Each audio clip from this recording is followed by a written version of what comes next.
ಮುಡಾ ಹಗರಣದಲ್ಲಿ ಆರೋಪ ಎದುರಿಸುತ್ತಿರುವ ಮುಖ್ಯಮಂತ್ರಿ ಸಿದ್ದರಾಮಯ್ಯ ಪಾರದರ್ಶಕವಾಗಿ ತನಿಖೆ ಎದುರಿಸಿ ತಾವು ನಿರ್ದೋಷಿ ಎಂದು ಸಾಬೀತು ಮಾಡಲಿ ಎಂದು ಕೇಂದ್ರ ಸಚಿವೆ ಶೋಭಾ ಕರಂದ್ಲಾಜೆ ಹೇಳಿದ್ದಾರೆ.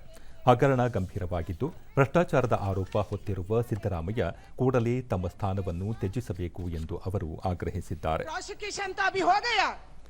जस्टिस मिलने के लिए केस को जस्टिस मिलना चाहिए.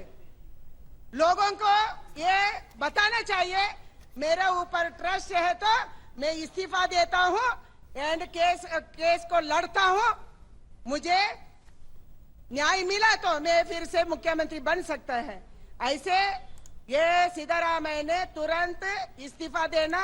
He should resign immediately and face the consequences and face the case. ಮಾಜಿ ಕೇಂದ್ರ ಸಚಿವ ರಾಜೀವ್ ಚಂದ್ರಶೇಖರ್ ಸಾಮಾಜಿಕ ಕಾರ್ಯಕರ್ತರು ಸಲ್ಲಿಸಿದ್ದ ಮನವಿಯನ್ನು ಪುರಸ್ಕರಿಸಿರುವ ರಾಜ್ಯಪಾಲರು ಮುಖ್ಯಮಂತ್ರಿ ಸಿದ್ದರಾಮಯ್ಯ ವಿರುದ್ಧ ತನಿಖೆಗೆ ಅನುಮತಿ ನೀಡಿದ್ದಾರೆ. ಕರ್ನಾಟಕದಲ್ಲಿ ಕಾಂಗ್ರೆಸ್ ಸರ್ಕಾರ ಭ್ರಷ್ಟಾಚಾರದ ಕೂಪವಾಗಿದೆ.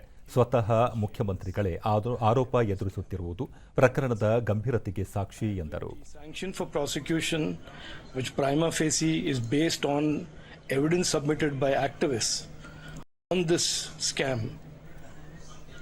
The sanction for prosecution by the governor now leaves open for a sitting chief minister of the Congress government in Karnataka to be prosecuted for crimes and to be prosecuted against this complaint by these activists.